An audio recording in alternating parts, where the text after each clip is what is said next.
धाकड़ खबर, बेखौफ सुबह, बेबाक अंदाज। धाकड़ खबर में आपका स्वागत है। मैं आपके साथ हूं अकरम रईस खान। वैश्विक हलचल, जी हां, वैश्विक हलचल का वो ताजा बुलेटिन लेकर एक बार फिर से आपके सामने हाजिर हो चुके हैं, जिसमें बात करते हैं देश दुनिया ही नहीं, गाजा, फिलिस्तीन, इजराइल, ईरान, लेबनान और अब तो सीरिया की भी, क्योंकि चर्चा में सबसे ज्यादा इस वक्त सीरिया बना हुआ है। हालांकि फिर से दोबारा चर्चा होने लगी है गाजा की, और अब ज्यादा चर्चा होने लगी है यमन की, क्योंकि यमन के हुतियों ने हिलाकर रख दिया इसराइल को, अमेरिका और ब्रिटेन को। तो क्या अब यमन को तबाह किया जाएगा और कैसे किया जाएगा, तमाम सवाल हैं, या यमन ही कुछ ऐसा कर डालेगा जो अभी तक इस पूरी जंग के दौरान देखने को नहीं मिला है। रूस को लेकर भी बहुत सारी चर्चाएं चल रही हैं, पुतिन के स्टेटमेंट को लेकर भी बहुत सारी बातें हो रही हैं, उन सब का भी करेंगे जिक्र, क्योंकि हमारे साथ जुड़ने जा रहे हैं फिर से एक बार कृष्णकांत जी, यानी के जी, जो भारतीय वायुसेना के रिटायर्ड ऑफिसर हैं और जियो पॉलिटिक्स पर वाकई में अपनी पैनी और गहरी नजर रखते हैं। बहुत शुक्रिया साहब वक्त देने के लिए। थैंक यू मिस्टर अकरम।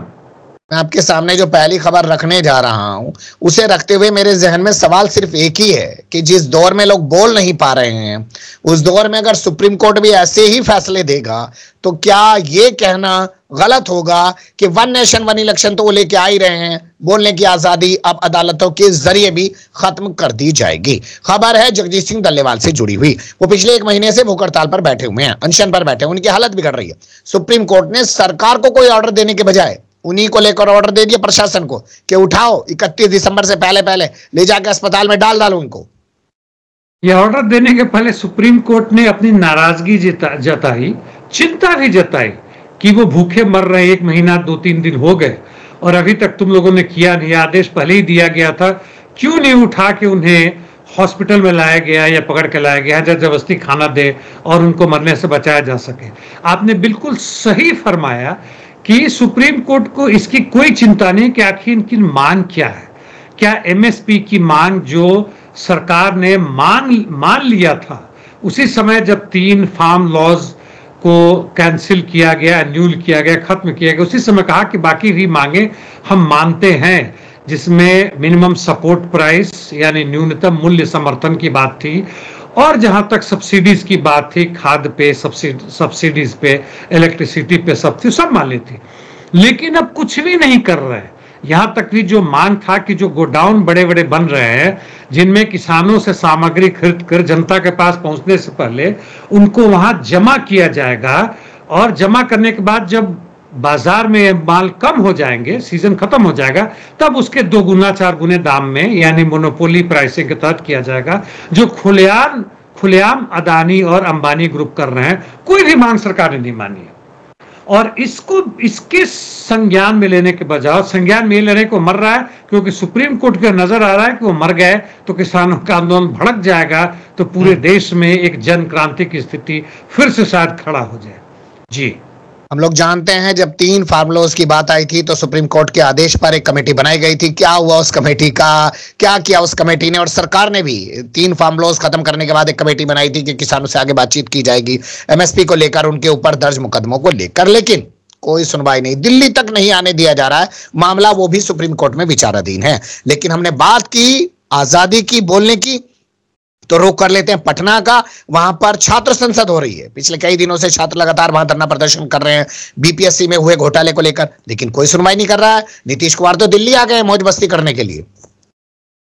नीतीश कुमार तो खैर दल बदलू के एक पर्यायवाची शब्द बन चुके हैं, इसलिए उनकी बात ही करना बेकार है, और इसलिए वह निश्चित रूप से उनके साथ है जो इसका आधार देते हैं, यानी भाजपा आरएसएस जो भी है। मुझे याद आ रहा है 1974-75 उस समय जब हुआ था, और इस तरह से जन संसद, छात्रों का आंदोलन, छात्रों की चीजें, रात में हम लोग 7-8 बजे निकल जाते थे। मैं मैट्रिक में पढ़ता था, मैट्रिक मतलब हमारे जमाने में 11वीं होती थी, आपके समय में शायद 10+2 आ गया। तो उस समय होता था, और हम लोग मैट्रिक करने के बाद से सीधे कॉलेज में जाते थे। तो खैर उस समय ये सब चीजें होती थी, मौत की घंटी बजाते थे इंदिरा गांधी के तानाशाही के खिलाफ, इंदिरा गांधी कहें या कांग्रेस कहें, जो भी कहें, वह चीजें धीमे धीमे फिर से आ रही हैं। वह जो आधार हमारा जमीन जो खत्म हो गया था कि हम आंदोलन नहीं कर सकते हैं, वह जबरदस्ती, एक तरफ किसान आंदोलन हम देख ही रहे हैं, छात्रों का, मजदूरों का भी हो रहा है, बिहार से फिर उठ रहा है। गुजरात और बिहार आधार रहा है आंदोलन उठने का, खासकर बिहार। बिहार में हर तरह का आंदोलन रहा है बंगाल के साथ साथ, और फिर से वह जमीन आ रहा है। इसी के लिए मैं भी बिहार में गया था, फिर शायद इस अगले आने वाले साल के पहले महीने में जनवरी के अंत तक फिर जाऊं। और यह जरूरी है छात्रों का, युवकों का। हालांकि हम मजदूर एकता और क्रांति की बात कर रहे हैं, लेकिन जब तक युवा वर्ग छात्र उसका इंजन बन के उसमें आग लगाने के काम नहीं कर रहा है, भगत सिंह के आधारों को मजबूत करने की, मैं फांसी पर लटकने की बात नहीं कर रहा हूं, वह अब समय नहीं है, उसका कोई असर नहीं पड़ रहा है। बहुत सारे लोग आत्महत्या कर लिए, जो जिसमें हमारे छात्र हैं, हमारे भूतपूर्व सैनिक हैं, कि जनता को जगाएं, कोई जनता उसे नहीं जगने वाली है, उनके बीच में जाके काम करने की बात है। इसलिए छात्रों की संसद हो या कुछ भी हो, उनका जहां भी आधार बनता है वह स्वागत योग्य है। और यह क्रांतिकारी दलों को देखना चाहिए कि वो अभी कहां, किस जंगल में घूम रहे हैं, कहां भटक रहे हैं, होना तो इनके बीच चाहिए। जी, सवाल मेरे दो हैं सर। आंदोलनों की आपने बात की, जिक्र किया गुजरात से लेके तमाम जगहों का, हरियाणा में भी आंदोलन हमने देखा, वर्तमान समय भी किसान आंदोलन पे बैठे हुए हैं, महाराष्ट्र में भी किसानों का खूब आंदोलन चल रहा था, ओबीसी आरक्षण का भी एक आंदोलन वहां पर चल रहा, तमाम तरह की चीजें थी। लेकिन आएगा तो मोदी ही। जब क्रांति होगा तो आएगा मोदी, भूल जाइए, आएगा पूंजीवाद। सवाल यह होगा क्या रहेगा पूंजीवाद, क्या टिक पाएगा पूंजीवाद।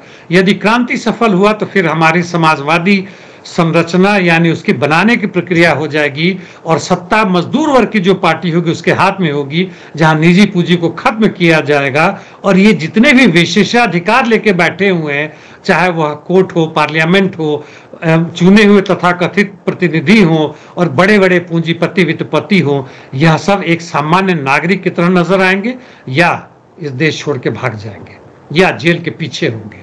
जी, दूसरा सवाल मेरा यह है कि 2020 के विधानसभा चुनाव में हमने देखा था कि किस तरीके से बेरोजगारी एक बहुत बड़ा मुद्दा बनी थी जो है बिहार के अंदर, और तेजस्वी यादव ने उसको कैश करने की कोशिश की थी। नतीजे उनके हक में दिख भी रहे थे, लेकिन आखिरी क्षणों में तस्वीर बदल गई। तो अब भी छात्र आंदोलन करते रहे, संस्कारी जो है वो अपने दम पर सत्ता हथिया ही लेंगे। संस्कारी तो सत्ता हथिया ही लेंगे यदि क्रांति नहीं हुआ तो। ये कहने के लिए छोटे मोटे बुलबुले या छोटे मोटे वो जो आप देखेंगे, एक नदी में बहाव होता है तो कई जगह भंवर होता है, कहीं वहां फंसता है, कुछ होता है, लेकिन वास्तव में जब उफान शुरू होता है, जब सुनामी आता है समुद्र से हो या उस तरह की चीजें आती है, तब इन बुलबुले उनकी तैयारी के रूप में मानक माने जाते हैं। यदि 99-100 वो कुल्हाड़ी से पेड़ पे मारने के बाद पेड़ कटता है, तो इसका मतलब नहीं है कि उसका पहला 10वां 20वां या 54वां 55वां जो कुल्हाड़ी जो वार किया गया था उसका वह बेकार गया। वह जो भी है वह तैयारी कर रहा है उसकी, जब बड़ा से बड़ा व्यवस्था और सत्ता गिर जाएगा। और हम एक व्यक्ति के खिलाफ नहीं, एक पार्टी के खिलाफ नहीं, बल्कि पूरे पूंजीवाद के खिलाफ एक जन क्रांति या समाजवादी क्रांति की तैयारी कर रहे हैं। जी, बिल्कुल आप सही कह रहे हैं। और ये भी हम किसी धर्म या जाति को लेकर संस्कारी जैसा शब्द नहीं बोलते हैं। ये शब्द खुद बीजेपी के एक नेता ने दिया बड़ी बेशर्मी के साथ, जब बिल्किस बानो के वो दरिंदे छूट गए तो कहा ये ऐसा नहीं कर सकते, तो संस्कारी लोग हैं। तो वहीं से शब्द उभर के आया। अगर आप लोग इसको लेके कुछ बुरा मानते हैं तो हम लोग माफी चाहते हैं। खैर, अगली खबर का रुख कर लेते हैं जो आ रही है साउथ कोरिया से। यहाँ पर एक विमान रनवे पर उतरने के बाद दीवार से टकरा गया, आग लग गई, लोग मर गए। ये सब क्या हो रहा है आजकल? ज्यादा नहीं हो रहे विमान हादसे? ज्यादा। वैसे साउथ कोरिया का जो भी यह एयरलाइंस था, इसका बड़ा ही अच्छा रिकॉर्ड था जहां तक सेफ्टी की बात थी, और यह भी टेक्निकल कारण हुआ, पायलट की गलती नहीं मैं मानता हूं, जहां तक अभी तक इंफॉर्मेशन आया उसके हिसाब से। क्योंकि उसका अंडर कैरेज यानी जो व्हील होता है ना, वह टेक ऑफ के बाद अंदर चल जाता है और लैंडिंग के समय फिर नीचे आता है, जिसके आता है वह नीचे नहीं आया, यानी अंडर कैरेज डाउनलोड नहीं हो सका, जिसके कारण बेली लैंडिंग, बेली मतलब पेट, यानी उसके आधार पर वो लैंड कर रहा था। और उसके बाद से जब एक बार लैंड कर गया, एक दिशा दिया गया, तो फिर पायलट का कंट्रोल बड़ा कम होता है, ना तो ब्रेक लगाने की हालत में, केवल विंग पे जो भी उसका जो होता है उससे कुछ कंट्रोल कर सकता है, थ्रस्ट रिवर्सल या उसके जो भी है उसके फ्लैप्स वगैरह ऑन करता है। मैं टेक्निकल उसमें नहीं जाना चाहता हूं क्योंकि हमारी जनता को उससे कोई खास लेना देना नहीं है। जी, सही बात। तो वह करने में उसके बाद से डायरेक्शन खो गया, तो जाके पेड़ से टकराए, दीवार से टकराए, हो ही जाता है। और यह बड़ा विमान था, 80-81 इसमें सारे थे कि 35-36-38 मारे गए, बल्कि जब जल रहा था उसमें पीछे की तरफ से जो लास्ट बचे हुए थे उसको भी खींच के निकाला गया, 3 को भी बच गए। मैं यही कहूंगा बड़ा दुर्भाग्यपूर्ण है। वैसे अभी भी देखिए जो हालत है पूरी दुनिया की, सड़क दुर्घटना में अभी भी मरने वालों का प्रतिशत है वह ज्यादा है, लेकिन यह टेक्निकल मिस्टेक जो हुआ, एरर हुआ, मिस्टेक नहीं एरर जो हुआ, जो गड़बड़ियां हुई जिसके कारण अंडर कैरेज डाउनलोड नहीं हो सका हाइड्रोलिक एंड इलेक्ट्रिकल प्रेशर के बाद, उसकी खोज होनी जरूरी है कि क्या ऐसा चीज आ गया कि इतने खोज के बाद भी हुआ, क्या मेंटेनेंस में गड़बड़ी हुआ या कुछ ओरिजिनल बनाने में गड़बड़ी हुआ। वो मुझे उम्मीद है कि वो लोग बोइंग वाले बस वाले जो भी हो उसकी पूरी तरह से तहकीकात करेंगे ताकि आगे ऐसा ना हो। वैसे तो अब स्टैंड बाई डबल ट्रिपल होता है हाइड्रोलिक वायर, ये फेल तो वो फेल तो वो, इसके बावजूद हो गया। चलिए जी, आपने एरर की बात की, तो एरर तो लगता है यहाँ की पार्लियामेंट में भी आ चुका। पहले राष्ट्रपति के खिलाफ भी महाभियोग, दूसरे के खिलाफ भी महाभियोग, अब तीसरा जो यहाँ का फाइनेंस मिनिस्टर है उसको राष्ट्रपति बनाया गया। क्या उसकी भी ऐसे ही बैंड बजेगी? तथाकथित रूप से अमेरिका के जितने दोस्त थे उसमें जापान, दक्षिण कोरिया को माना जाता था कि देखो भाई पूंजीवादी प्रजातंत्र भी कितना सफल हो सकता है, उसकी अब बैंड बज रही है। बैंड इसलिए नहीं बज रहा है कि यहाँ पर आंदोलन हो रहा है छात्रों का, किसानों का, मजदूरों का, जो कि इतिहास बड़ा जबरदस्त रहा है, लाखों लाख जनता सड़क पर आई है, बल्कि खुद हो रहा है कि जो सत्ताधारी दल है उनके बीच इतना ज्यादा अंतर्द्वंद, लोभ, लालच फैल गया जिसके कारण ये सारी घटनाएं घट रही है। जी, आखिरकार व्लादिमीर पुतिन ने माफी मांग ही ली। अजरबैजान के राष्ट्रपति को फोन करके कहा कि जहाज जो है उन्हीं की वजह से हादसे का शिकार हुआ। क्या इस वजह से, क्योंकि दुनिया भर के कई सारे देशों ने रूस के लिए अपनी उड़ानें रद्द कर दी हैं, पहले तो इनकार कर रहे थे, अब इकरार क्यों कर लिया?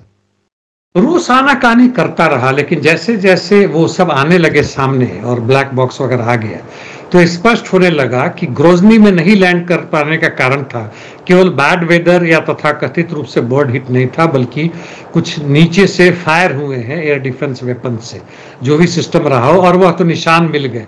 और उसके बाद से पायलट वहां से डाइवर्ट करता है और सीधे पहुंच जाता है ये कजाकिस्तान, अजरबैजानी जहाज को लेकर वहां पे, और वहां लैंड करने के बाद से घटी तक कि लास्ट तक में प्रोबेबली उसका हाइड्रोलिक सिस्टम फेल हो रहा था और कंट्रोल करने में सफल रहा। इतना दूर उसको डाइवर्ट करना पड़ा, उस पायलट को तो सलाम, लेकिन अंततः वह जब उसकी सिस्टम ही फेल होने लगा तो हो गया। और पुतिन को लगा कि हम नहीं छुपा सकते हैं, तो उन्होंने माफी मांगी। डे 1 को माफी मांगते तो थोड़ा ज्यादा स्पष्ट होता है कि भाई गलती हो गई, और कहते हैं कि एयर डिफेंस सिस्टम वहां पे, चूंकि यूक्रेनियन यूएवीज यानी ड्रोन्स वहां मंडरा रहे थे आसपास, और उसके कारण उनका एयर डिफेंस सिस्टम एक्टिव था, इसलिए वहां लैंड नहीं करने दे रहे थे, और वो ऑटोमेटिक फायर हो गया, या जो भी उसके पीछे बैठे हुए थे गलती से उन्होंने फायर कर दिया। इसकी संभावना है। शुरू में मांग लेते माफी तो ज्यादा उसका महत्व होता, लेकिन फिर भी माफी उन्होंने मांगी है। चलिए, अब माफी देने के पीछे में क्या वो हर्जाना भरते हैं या जिन्होंने फायर किया उनको दंडित करते हैं, देखने की बात है। यहाँ सवाल मेरा एक है सर, क्योंकि आपने कहा कि वो पहले माफी मांग लेते तो बेहतर होता। क्या जो वेस्टर्न मीडिया ने एक प्रोपेगेंडा पूरा रचा या खबरों का एक जाल बुना, उसके दबाव में आकर ऐसा किया पुतिन ने? क्योंकि अगर आप देखेंगे तो बताया जा रहा है कि यूक्रेन ने एक उत्तर कोरिया का फौजी पकड़ लिया घायल अवस्था में, और वो मर गया है, और खूब तस्वीरें वायरल की जा रही हैं। पश्चिम मीडिया का जहां तक प्रेशर है वो तो जरूर पुतिन ने पड़ा। सब शांति रहती तो माफी मांगने ऐसा चीज नहीं होता, वह केवल कजाकिस्तान और इनके बीच में होता, तो वह बात तो एक अलग हो गई।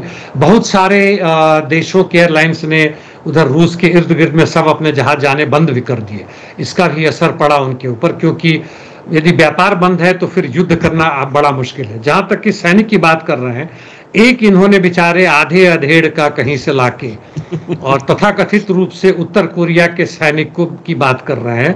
तो मैं बताना चाहूंगा अपने दर्शकों को कि रूस एक बहुत बड़ा देश है, यूएसएसआर तो खैर उससे बहुत ही ज्यादा था, जिसमें कई देशों के मूल के निवासी रहते हैं, जिसमें मंगोल, कोरियाई के भी रहते हैं, और उनके कोई खराब बात नहीं कि उसमें सैनिक यदि सैकड़ों सैनिक आके रशिया में शामिल होते हैं, उनको भी नौकरी चाहिए, जाके लड़ते हैं, और पकड़े गए, पकड़े जाने के बाद से बेचारा मर भी गया, और उसको लेकर उत्तर कोरिया को लेकर दक्षिण कोरिया हंगामा मचा रहा है। यूक्रेन बोल रहा है कि 3000 उत्तर कोरिया के सैनिक मारे गए, 20,000 और हैं, हम उसका सफाया कर देंगे।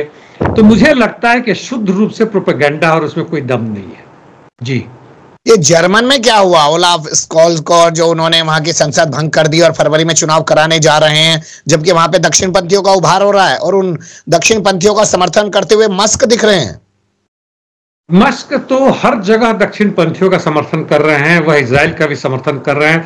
मस्क खुलेआम रूप से सामने आ गए हैं कि वह जैनोवाद के पक्ष में है, वह अमेरिकी साम्राज्यवाद के पक्ष में, उसमें कोई अब संदेह नहीं बचा। मस्क का तथाकथित जो चेहरा था कि हम विचारों को पूरी तरह फैलने की आज़ादी देते हैं, बोलने की आज़ादी देते हैं और ट्विटर पर नहीं रोका जाएगा, वह भी उन्होंने देखा कि ट्विटर पर किस तरह से उन्होंने ब्लू टिक के लिए भी पैसे कमाने शुरू कर दिए, पहले उसके लिए पैसे नहीं लगते थे। जहां तक आप इनकी बात कर रहे हैं, बाकी सब की बात जो कर रहे हैं, मस्क जर्मनी में चुनाव की शोल्ज की जो बात कर रहे हैं, शोल्ज के खिलाफ जनता उठ खड़ी हो रही है और जितने भी सर्वे हैं लग रहा है कि शोल्ज भी बाइडेन की तरफ 20 से 30% ही रह गया उनके समर्थन में, जो सर्वे ऑनलाइन होता है। अब इसलिए जो भी उनके साथ थे उन्होंने ना कर दिया है और शोल्ज की मजबूरी है कि चुनाव कराओ, और इस चुनाव में वह भी जाएंगे तो जाएंगे, दक्षिण पंथियों को उभार होगा और लेकिन वामपंथियों का भी उभार होगा, जो तथाकथित रूप से शोल्ज यहाँ के या फ्रांस के जो भी हैं सोशल डेमोक्रेट, जो अपने आप को कहते हैं कि हम बड़ी मतलब प्रो पीपुल हैं, जैसे इंग्लैंड में लेबर पार्टी है और इधर अमेरिका में वो है, भारत में कांग्रेस आम आदमी पार्टी, ये लोग कुछ नहीं है, ये अब धीमे धीमे खत्म हो रहे हैं। जनता पूरी दुनिया में देखें तो दक्षिण और वाम के बीच में ज्यादा बंटवारा हो रहा है, दक्षिण का ज्यादा उभार हो रहा है, संदेह नहीं है, सच्चाई को मानते हैं, लेकिन अंत क्या होगा वो हमें देखने की बात है। जी, वक्त से पहले 3 चुनाव 3 बड़े देशों में हमने देखे हैं। ब्रिटेन में वक्त से पहले चुनाव कराया गया, क्या हश्र हुआ, और वक्त से पहले चुनाव फ्रांस में कराए गए, क्या हश्र हुआ। जर्मनी में भी शायद ऐसा ही कुछ होगा। मैंने कहा ही कि दक्षिण का ज्यादा उभार अभी हर जगह नजर आ रहा है, लेकिन दक्षिण का उभार है वह 50% से ऊपर शायद ही है। भारत में तो 30 से 32% लेके ऊपर आ गए, और वहां पे दक्षिण का उभार होने का कारण है कि वहां के जनता को शुरू से ही दशकों से यह बताया गया है कि कम्युनिज्म मतलब है कि तुम्हारी आजादी खत्म।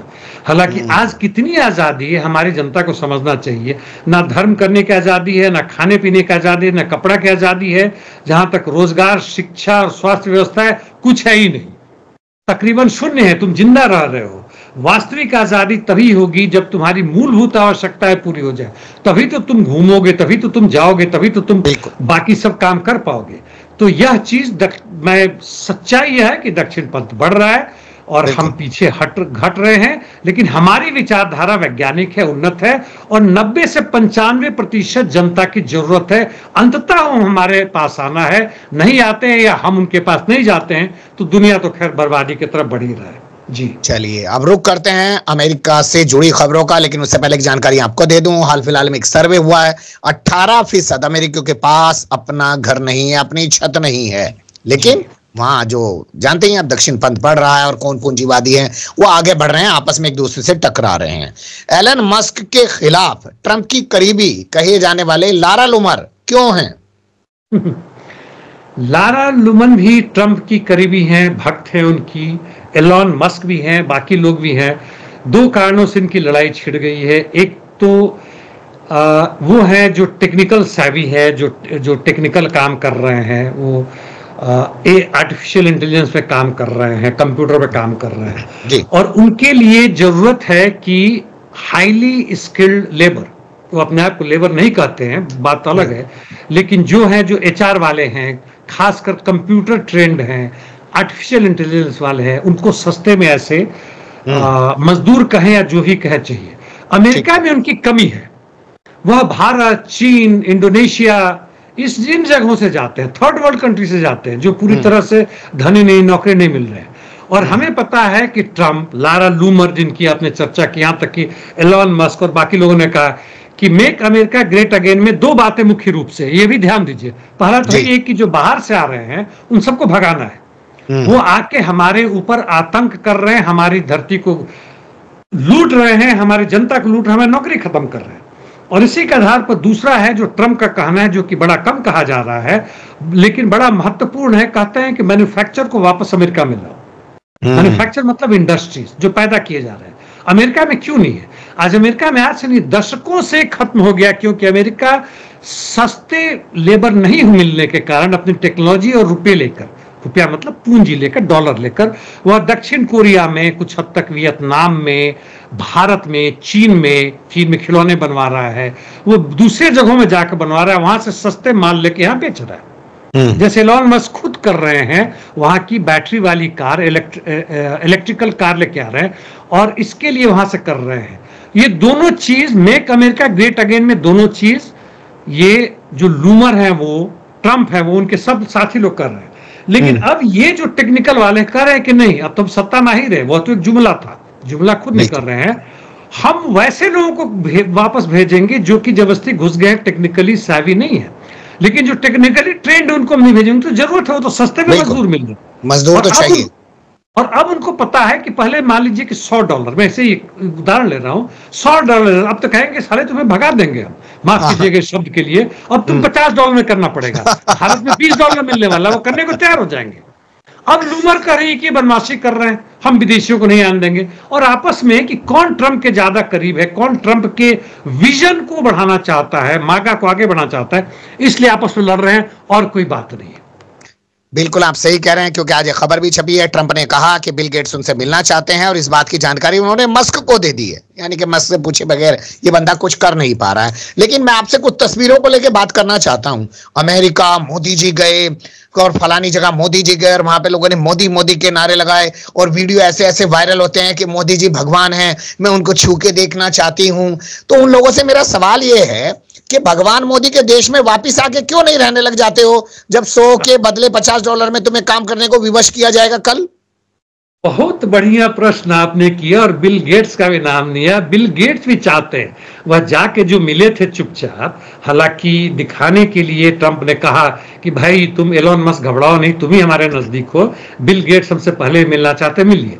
बिल गेट्स और ये लोग चाहते हैं कि टेक्निकली जो ट्रेंड हैं, जो वहां पे हैं, खासकर वीजा जो इनका आता है, जो 3 साल के लिए इन्हें दिया जाता है, उसे ना खत्म करे। H1B वीजा बोलते हैं ना, वो वीजा या जो ही जैसे वीजा है जो कि नौकरी करने के लिए आते हैं, उनको ना खत्म किया जाए, क्योंकि उनको खत्म कीजिएगा तो हजारों की संख्या में लोग चल जाएंगे, सडनली हमारा भट्टा बैठ जाएगा। और बिल गेट्स एक तो दोस्ती भी करना चाहते हैं, चूंकि इनके खिलाफ थे, और इनका जहां तक सोशल मीडिया पर जो भी इनकी पकड़ थी, उनके खिलाफ ट्रंप ने धमकी भी दी थी, तो कहते भैया जो हो गया मान लो, और साथ साथ इन लोगों का ना भगाओ। देखिए कितनी भयानक यह जो है सो पाखंड है, इनका हिपोक्रेसी है कि भाई हम वैसे भगाएंगे जो वहां आके ट्रेनिंग लेना चाहते हैं, स्टूडेंट भी इनको चाहिए क्योंकि पैसा चाहिए, इनको ट्रेंड वर्कर्स भी चाहिए, अपने है नहीं, और अब मैन्युफैक्चर को वापस लेना चाहते हैं करीब 100 वर्ष के बाद, जो इन्होंने तकरीबन बंद कर दिया था हर चीज का, केवल आम इंडस्ट्री छोड़ के।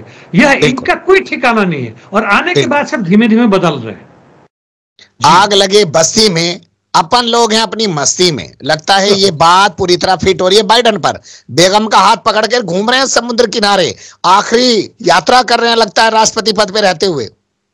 बाइडन ने जितने मस्ती किए और जितनी बदमाशी की, दुनिया में जितने आग लगाए, यदि इनके पहले कहें तो ओबामा ने किया था। ओबामा के समय से शुरू हुआ यूएवीज का इस्तेमाल दुनिया के अन्य कई जगहों में, कई विचारों को, जो औरतों को, बच्चों को मरवा दिया इसलिए कि तथाकथित रूप से वहां पे टेररिस्ट है, जबकि थे नहीं। पाकिस्तान में भी मरवाया, दूसरे अफ्रीका के कई देशों मरवाया। बाइडेन उनके वाइस प्रेसिडेंट थे, बाद में प्रेसिडेंट बने, और ये सब काम करवाया। और चलते चलते भी दिमाग सठिया गया, लेकिन जितना मजा ले सके राष्ट्रपति का सब ले रहे हैं, क्योंकि उनको पता है मरने के बाद से कुछ मिलने वाला नहीं है। वास्तव में पुनर्जन्म है तो शायद इंसान नहीं बनेंगे मेरे हिसाब से, खैर वो है नहीं, इनका भाग्य है। तो बाइडेन मस्ती कर रहे हैं अपनी फैमिली के साथ, और क्या। जी चलिए ठीक है, अब इस उम्र में आदमी करेगा भी क्या। वो आपने सुना होगा राहत इंदौरी को, वो एक मुशायरे में कहते हैं कि एक बार मैंने अपने दोस्त से कहा कि यार मुझे इश्क हो गया। उन्होंने कहा अरे 62 साल के हो गए हो, तुम्हें इश्क हो गया है, इस उम्र में क्या करोगे? तो उन्होंने कहा इस उम्र में कुछ नहीं कर सकते हैं, सिर्फ इश्क ही तो कर सकते हैं। बहुत बढ़िया, बहुत बढ़िया। वैसे राहत इंदौरी को मेरा सलाम। चलिए अब अगली खबर का रुख करते हैं, जो आ रही है गाजा से, सीरिया से और ईरान से जुड़ी हुई। और यहाँ जो पहला अपडेट है वो है हूतियों से जुड़ा हुआ। हूतियों पर जबरदस्त हमला किया अमेरिका, ब्रिटेन और इजराइल ने, लेकिन उसके बाद भी वो बाज नहीं आ रहे हैं। उन्होंने इजराइल पे हमले किए मिसाइल से और अमेरिका के MQ-9 ड्रोन को एक बार फिर से मार गिराया। क्या हूतियों के जरिए, मैं सीधा सवाल आपसे करना चाहता हूं, क्योंकि हिजबुल्लाह वापस हो चुका है, सीरिया में तख्ता पलट हो चुका है, हमास ने भी वैसे कल रॉकेट चलाए हैं इजराइल के ऊपर, वो भी अपनी ताकत थोड़ी दिखा रहा है, बढ़ा रहा है। क्या हूतियों के जरिए, सवाल मेरा यही है, ईरान अब अपने तक इस आग को पहुंचने से रोक रहा है और मजबूरी या अपनी जरूरत के हिसाब से ही वो पूरी ताकत हूतियों के पीछे लगाएगा अब अपनी? सबसे पहले तो हूतियों ने जो MQ-9 इनका रीपर मारा, गिरा दिया ड्रोन को, वह बहुत ही मतलब प्रशंसनीय काम इनका 13वां है और वह मतलब कई मिलियन डॉलर में आता है, छोटा मोटा मतलब खर्च नहीं है। और इजराइल में जहां तक इनका फिर से बैलिस्टिक मिसाइल पहुंचा है, वह तेल अवीव में ना होने के बाद इनके मिलिट्री बेस को मारा है और पहुंच गया और मारा है। कितनी क्षति हुई हमें पता नहीं है।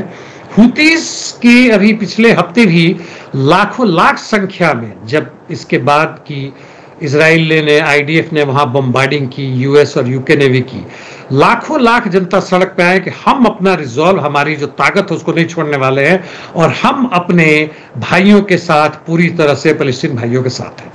जहां तक ईरान की बात है, ईरान ने जो लड़ाइयां लड़ी, यदि उनका टैक्टिक्स रहा हो, इनके रण कौशल्य रहा हो कि धीमे धीमे करके लड़ेंगे, अपना एक एक हथियार करके खत्म करेंगे, हमास, हिजबुल्लाह, फिर सीरिया चले गया जो कि इनके बस से अचानक हो गया, कुछ रूस भी नहीं कर सका, अब यदि हूतियों को खत्म कर रहे हैं तो यह गलत स्ट्रेटेजी है, यह टैक्टिक्स जो है उस स्ट्रेटेजी को नहीं जाता है जिससे हम इजराइल या अमेरिका को हरा सकते हैं।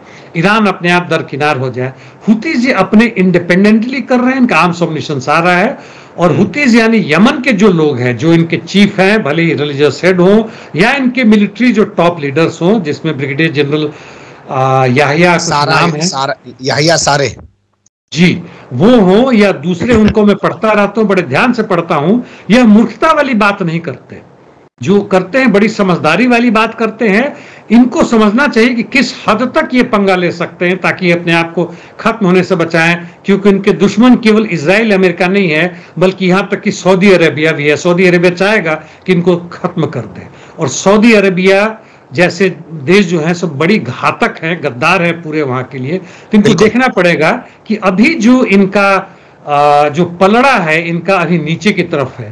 तो जिस हद तक वो लड़ रहे हैं, हमास जब तक लड़ रहा है ठीक है, कब विड्रॉ करें इन्हें जाना चाहिए। युद्ध में विड्रॉ करने का मतलब हार नहीं होता है, एक तरीके से वापसी होता ताकि वापस फिर अटैक कर सके। जी, कुछ लोग एक सवाल उठा रहे हैं सर, आप पूरा इंटरनेशनल मीडिया देखेंगे, लोग कह रहे हैं कि पहले हिजबुल्लाह को बैकफुट पे पहुंचाया, हमास एक तरीके से किनारे कर ही दिया गया है, हालांकि वो अभी भी लड़ रहा है। सीरिया में तख्ता पलट हो चुका है, हूतियों की बारी है। हूतियों के बाद इराक में जो मिलिशिया है ईरान की, उसको खत्म किया जाएगा और फिर सीधे ईरान को टारगेट किया जाएगा। आप इस थ्योरी को लेकर क्या कहते हैं? देखिए, जहां तक ईरान को टारगेट करने की थोड़ी बात है, अमेरिका और इजराइल और साथ साथ इनके दुश्मन, अंदरूनी दुश्मन है, उसमें तुर्की भी है, सऊदी अरेबिया भी है, इजिप्ट भी है, यमन, ये होगा कोई अस्तित्व तो नहीं है, लेकिन डिप्लोमेटिकली ये सारी कोशिश है कि इनको नहीं टिकने दिया जाए। और पूरे अरब देश की, इन 2-3 देशों को छोड़ दे, वहां के जो सत्ताधारी हैं, तथाकथित रूप से पूंजीपति या बुर्जुआ क्लास का है, ये अपने आप में कौन से लोग हैं? ये लोग वैसे दलाल हैं अमेरिका के, जो अपने देश के तेल को बेचकर और मालो माल हो गए हैं, लाखपति से करोड़पति, अब अरबपति हो गए। ये लोग कभी नहीं चाहते कि अरब देश की एकता हो, कभी नहीं चाहते हैं कि यहाँ पे इस तरह की चीज हो, और ये पाले ही गए हैं इजराइल और अमेरिका के द्वारा, बनाए ही गए उनके द्वारा। अपने मालिकों के खिलाफ कैसे विद्रोह कर सकते हैं? उस हालात में जहां तक है, मैं आपके सवालों को थोड़ा सा अलग ढंग से जवाब देना चाहता हूं। ये अरब देश की जनता यदि इस बात को समझे और वहां के जो प्रोग्रेसिव और यदि रिवोल्यूशनरी पार्टी उनके साथ मिलकर फिर खड़े हो, जो एक ब्लैक जास्मिन रिवोल्यूशन जो 2014-16 में चल पड़ा था, पूरे वहां के तख्ता पलट कई देशों में हुआ, जिसमें इजिप्ट भी है और अन्य देशों में हुआ, यमन में बड़ा जबरदस्त हुआ था। फिर से उस चीज को करें और सत्ता को अपने हासिल में लें, और इन तथाकथित रूप से रिलीजियस हेड और ये जो कुओं के तेल के जो मालिक बने हैं, उनको हटा के सत्ता अपने ले, तब जाके इनका कुछ हो सकता है, नहीं तो ऐसे कुछ नहीं होने वाला। जी चलिए इजराइल का रुख करते हैं। जिस बीमारी से लॉयड ऑस्टिन पीड़ित था और अचानक गायब हो गया, अस्पताल में भर्ती रहा, बाइडेन को ढूंढना पड़ा कि उसका रक्षा मंत्री कहां गायब रहा, पता लगाना पड़ा। उस बीमारी से बताया जा रहा है नेतन्याहू भी पीड़ित हो गया, वो भी अस्पताल में भर्ती है। उनका ऑपरेशन होगा और इस बीमारी से मतलब कि यूरिन में उनके प्रॉब्लम हो रहा है। इसके पहले किडनी या किसी और चीज में हुआ था 3-4-5 महीने पहले, फिर दोबारा पहुंचे हैं। मरे ना मरे इसे देखिए, जहां तक पूरा जायनोवाद है यह उसका एक बोलने वाला इंसान है। जैसे अभी जो एक अर्जेंटीना में हुआ, उसका राष्ट्रपति बदल गया, वो पूरा का पूरा उसके अंदर घुस गया। जो सत्ता है, जो पूंजीवादी सत्ता है, जो बुर्जुआ क्लास है, उसका चेंज नहीं होगा। इसलिए इसका ये करना कि हम बड़ी खुश हो जाए कि वो मर जाएगा तो बड़ी कमाल हो जाए, कुछ कमाल नहीं होने वाला है। कि उसके इर्द गिर्द जितने भी हैं, डिफेंस मिनिस्टर ये वो जितने हैं, फिनेंस मिनिस्टर, फॉरेन मिनिस्टर, सब वहीं से एक घटिया निम्न लोग हैं जिसका कोई ठिकाना नहीं है। और उनका आधार ही बना हुआ है चूंकि वहां पे युद्ध हो और सेटलर के साथ मिलकर, अमेरिका के साथ मिलकर करें। तो ठीक है, देखे, मैं ना तो शुभकामनाएं दूंगा इनके लिए कि वो ठीक हो जाए, ना ही मैं ये बद्दुआ दूंगा कि मर जाए। है तो है, ठीक है, बस इतना ही कहना है। जी बिल्कुल आपने सही कहा। जब तक उस विचार पर चोट नहीं की जाएगी तब तक के कुछ होने वाला नहीं है। ये तो उस तरीके के रक्त बीज हैं कि पैदा होते ही रहेंगे और होते रहेंगे तो सिर्फ दुनिया के विनाश की ही बातें करेंगे या दुनिया के विनाश को लेकर ही काम करेंगे। बहुत शुक्रिया, बहुत बारीकी से आपने तमाम चीजों पर रोशनी डाली। फिर आपके साथ किसी और मुद्दे पर जुड़ने की कोशिश करेंगे। धन्यवाद। Thank you mister Akram.